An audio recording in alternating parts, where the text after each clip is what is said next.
Direct गेलो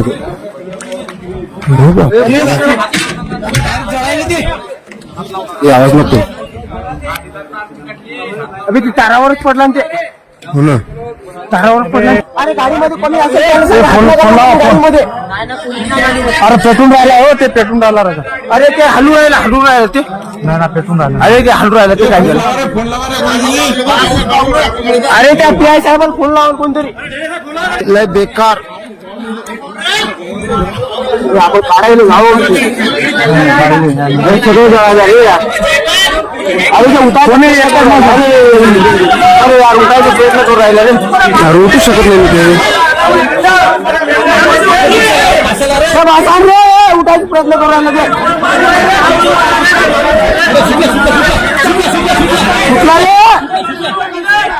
जाऊ पाणी टाका कोणतं पाणी टाका रे. वाचत नाहीच अरे लाईव्ह व्हायला वाटते आता सुटली तार सुटली वर गेली तार सुटली. गाडी काढून दे.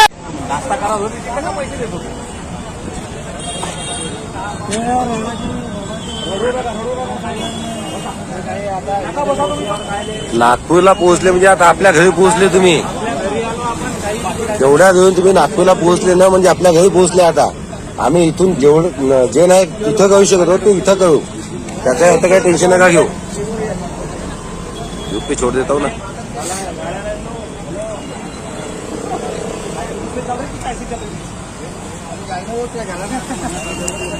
आशीर्वाद दे निघून राहिली साहेब भाई वाद हो जास्त गेट जास्त दादा एक मिनिट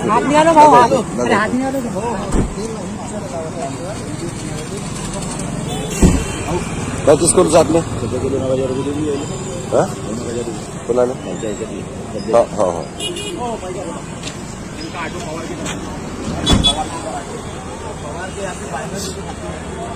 बॅनर ले लो बॅनर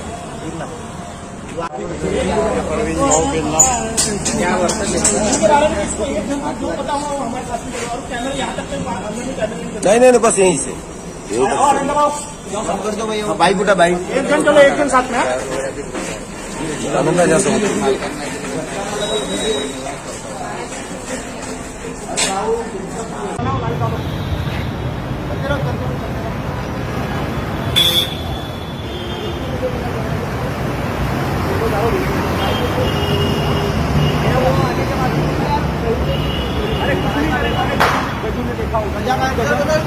ये है पीछे में.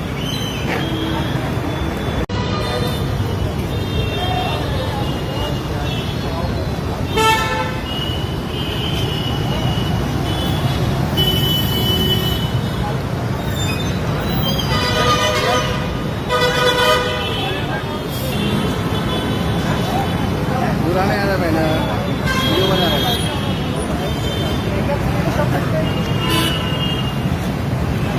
दो बहने रोना तू रायू एक ग्रुप देखता है.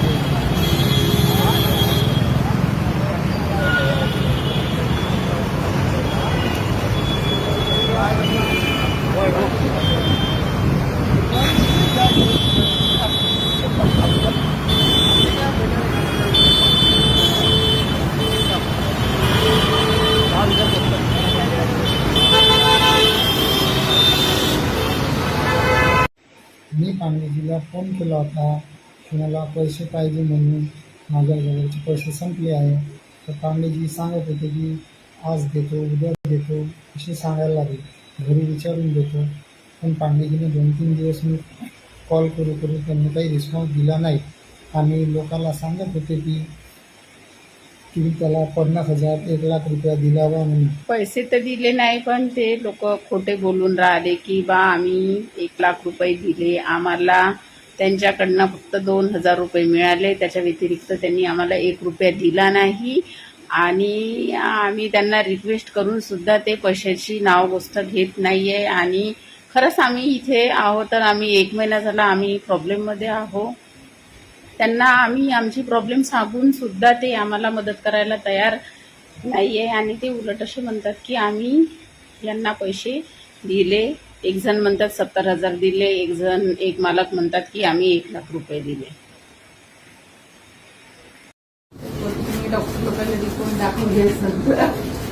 अभी मैं दवाखाने में हूँ. प्रवीण भैया से बात कर ली है. उन्हें बहुत प्रॉब्लम्स है. उनके पास अभी खाने के लिए भी पैसे वगैरह नहीं है और वो लोग खुद ही छुट्टी लेने के चक्कर में है.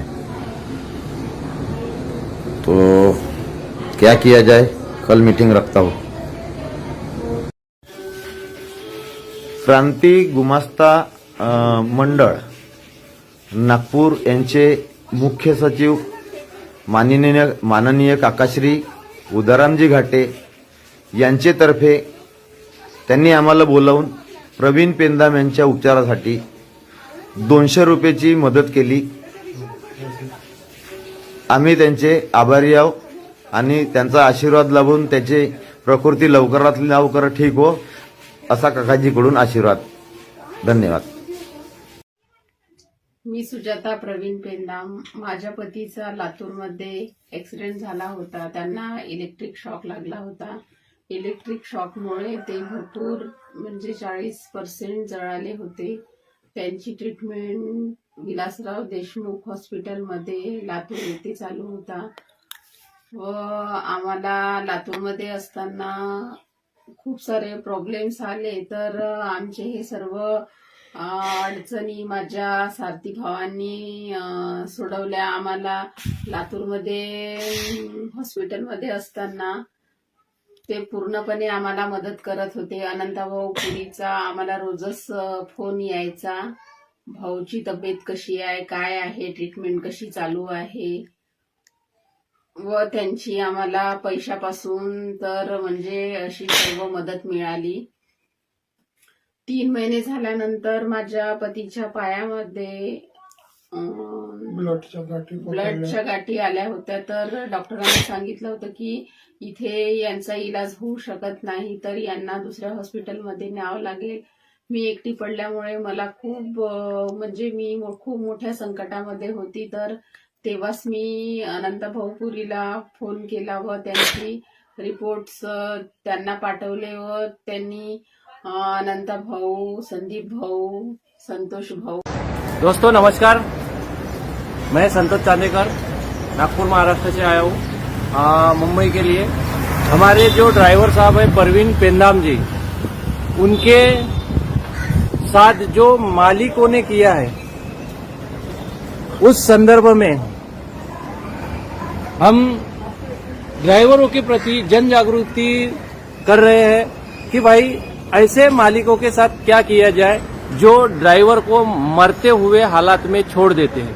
और सभी जो ड्राइवर वर्ग है उसके हेल्प के लिए जो भागदौड़ कर रहे हैं, हम अभी उस व्यक्ति के न्याय के लिए यहाँ मुंबई शहर में शिंदे साहब से पर्सनली मिलने आए हैं कि इन ड्राइवरों के लिए जो कुछ भी न्याय उनकी तरफ से मिल सकता है वो मांगने के लिए. और वो जो कोई भी मोटर मालक है जो ड्राइवरों पे अन्याय करते हैं उनके खिलाफ सख्त से सख्त कार्रवाई की जाए, ये हम सभी ड्राइवर भाइयों की तरफ से आपको निवेदन करते हैं.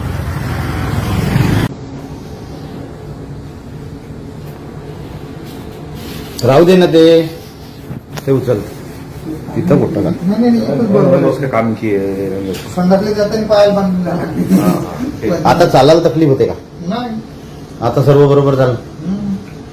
आता फक्त घरी जायची वाट आहे ना. बस त्यानं सर्जरी केली नाही केली तरी काही फरक नाही पडत. आता देखो प्रवीण भाऊ प्याक मार रहा है.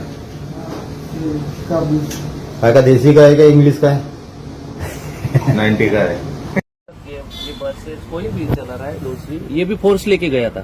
चालू करके ऐसा नहीं, चालू है. ये जो है ये देखो, ये फोर्स लेके गया था, ये ऊपर में करंट लग गया, ये सोया था.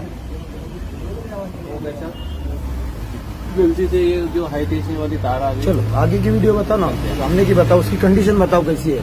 ये बन रहा है. सर आपका ओपिनियन चाहिए. हम ड्राइवर को जागरूक कर रहे हैं क्योंकि हमारे ड्राइवर पर बहुत अत्याचार हो रहा है, अन्याय हो रहा है. ये इलेक्शन ड्यूटी में गया था सीआरपीएफ लेके. अच्छा. इसके लिए हमने क्या, ये देखो ये छोटे छोटे ये चंदा मांग के सहायता निधि जमा कर रहे हैं। हम नागपुर से आए हैं सर। क्योंकि उसको जो है शासन की तरफ से जैसे ड्यूटी लगी नहीं नहीं, हम तो खासगी ड्राइवर है सर, बस चलाते हैं। अच्छा। ये बस चलाते हैं जैसे ये। अच्छा। तो ये ड्राइवर के बारे में आप दो शब्द बोलिए कि ड्राइवरों की ये जो अन्याय हो रहा है, तो इसके लिए ड्राइवर जागरूक करना है, उनमें जो ताकत है वो दिखानी है कि ताकत बहुत है। हम 50 को लेके जिंदगी लेके चलते हैं, अगर 4 दिन पहिए रुकते हैं तो दुनिया के हाल खराब हो जाएंगे भारत के। मगर ये लोग जो है ना, गुलामगिरी की जो इनमें दिमाग में बैठा है, तो सर ये गुलामगिरी इनसे निकालनी है। आप सैनिक है, आप भी सैनिक है, हम लोग पीछे में लिखते हैं सर कि ड्राइवर आंतरिक सिपाही है। एक्चुअली जो ड्राइवर हो जाता है उसका तो के लिए लड़ रहे हैं। ये हमारा कोई भाई नहीं है, दोस्त है, नहीं है। नहीं, हक आप कहाँ से लेंगे? हक वही तो हम तो अभी आ रहे, हम हर जगह हाथ फैला रहे हैं। लेके जा रहे हैं। आपका सम्मान हो सबसे पहले, क्योंकि देखो जैसे आगे से गाड़ी ठुकती ना, सबसे पहले कौन जाएगा? ड्राइवर जाएगा। बराबर। ये 50 को किसको संभालना है? ड्राइवर में अगर अपनी गलती से ये 50 जा रहे हैं तो अपन कैसा अपनी जान जोखिम में डालते हैं, लेकिन ये 50 बचाने की कोशिश करते हैं। ये ओपनिंग अपने को नहीं किया, दुनिया के सामने पहुंचाना है कि ड्राइवर नॉर्मल नहीं है। एक ड्राइवर भी एक सैनिक है, देश का आंतरिक सिपाही बोलते हैं। ड्राइवर एक देश का आंतरिक सिपाही है। हम लिखते हैं सर ट्रक पे कि ड्राइवर एक आंतरिक सिपाही है। तो बताइए, हम लोग सिपाही है तो ये हमारे ड्राइवर है ना, अभी मैं अपने भाषा में बोलता हूँ, ये गांडू क्यों है? हमारे नहीं, खासगी ड्राइवरों की बात कर रहा हूँ। जी, गुलामी में जी रहे हैं हम। मालक का अत्याचार देखो, सिर्फ उसने 2000 दिया, कुछ न्याय नहीं मिल रहा उसकी बीवी को भी क्या रहा है। अभी उसको 15-16 लाख का खर्चा है। जैसा बस अपने जो महाराष्ट्र गवर्नमेंट का बस चलता है ना, गवर्नमेंट का बस चलता है, उसको जैसा वो काम करता है उसको पेमेंट नहीं है। पेमेंट नहीं है। और जैसी बात एक ड्राइवर के साइड में एक अफसर बैठता है, कोई दूसरा कोई बैठता है, इतना सामान लेके चलता है, उसी मतलब उसको पेमेंट नहीं मिलता है। एक्चुअली मिलना चाहिए, क्योंकि उनका पूरा जिम्मेदारी है ड्राइवर का कि सबको लोग को संभाल के चलना है और रोड के ऊपर चलना है। तो उसको सब अपना जितना भी आदमी उसको जान के ऊपर रहता है, तो उसको मतलब पूरा उसको कंपटीशन के साथ उसको चलना पड़ता है, तो उसके उसको पेमेंट नहीं मिलता है।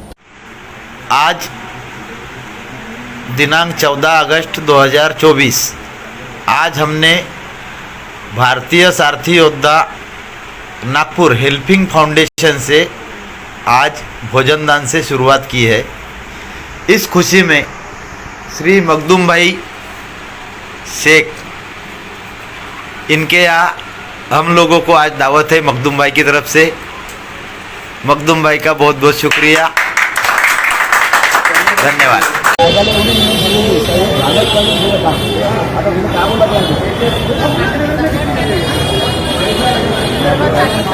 सगळ्यांना सर्व टीमला माझा खूप धन्यवाद. प्रवीण भाऊ शर्मा आणि अनंत भाऊ पाटीलला यांना धन्यवाद हा शब्द त्यांच्यासाठी आहे, कमी आहे हा शब्द.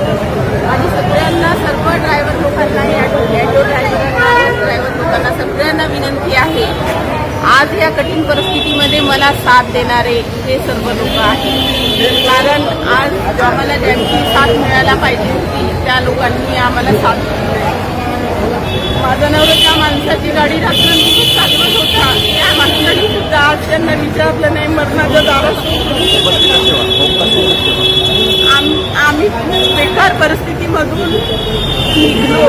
3 महिन्यापासून आम्ही आमच्या मुलांना सोडून घराच्या बाहेर आहोत, तरी पण त्यांच्या मालकाला म्हणजे असं वाटलं नाही की हा ड्रायव्हर माणूस आपल्यासाठी काम करत होता, तर आपण त्याला विचारलं पाहिजे, पैशाची मदत तर दूरच राहावी.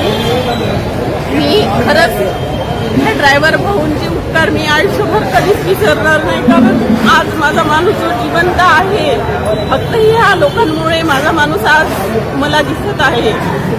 ह्या लोकांनी जर मदत केली नसती मला, तर आम्ही इथपर्यंत नागपूरपर्यंत आलो नसतो. कारण तर माझी हे नाही आहे की मी त्यांना चांगल्या हॉस्पिटलमध्ये नेऊन त्यांचा इलाज करू शकते असतो.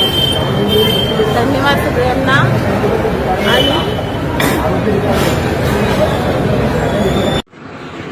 आणि परमिट होतो ना, परमिट राहील. स्पेशल परमिट बनलं होतं? हो, स्पेशल परमिट बनवून राहील. नाही होतं, त्या कागदात स्पेशल परमिटच नाही.